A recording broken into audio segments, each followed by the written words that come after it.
Hi everyone! Today we are going to talk about Erik Erikson's 8 stages of psychosocial human development.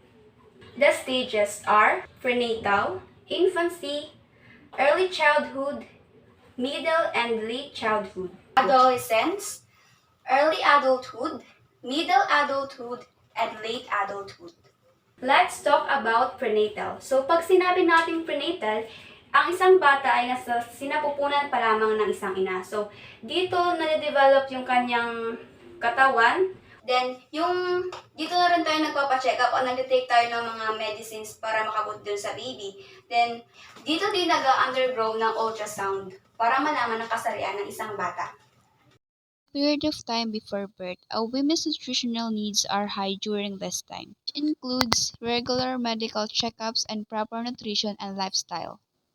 Move on to the next stage, which is infancy.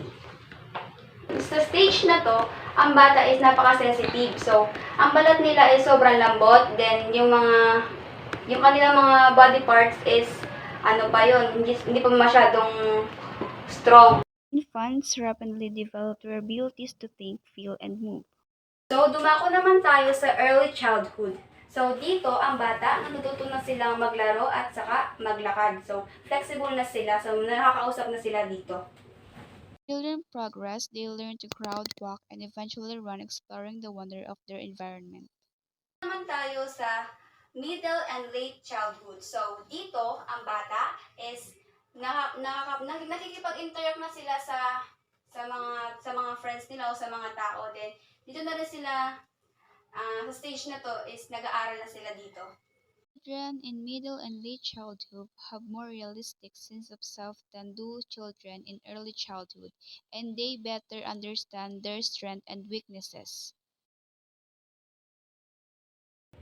So, let's move on to the next stage, which is adolescence. So, dito sa stage na to is, ang bata is, natututo na sila na mag-ayos sa sarili nila. And then, nare-develop na rin yung kanilang mga physical, yung mga physical nilang kanyuan, ng mga dibdib, ganyan, nagkakaroon Adam's apple. The period of transition between childhood to adulthood. Children entering adolescence are going through many changes in their bodies and brains.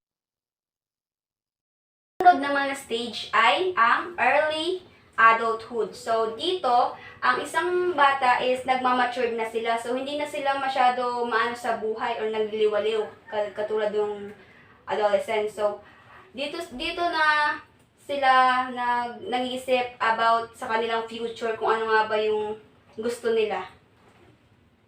At this stage, an extremely diverse period of life. It encompasses a wide range of lifestyle choices and responsibilities who are typically vibrant, active, healthy, and are focused on childbearing and career. So, ang ating panghuling stage is ang late adulthood. So, dito sa stage na to, matatanda na sila. So, mga senior citizen na sila. So, kumbaga, kontento na sila sa kung anong meron sila.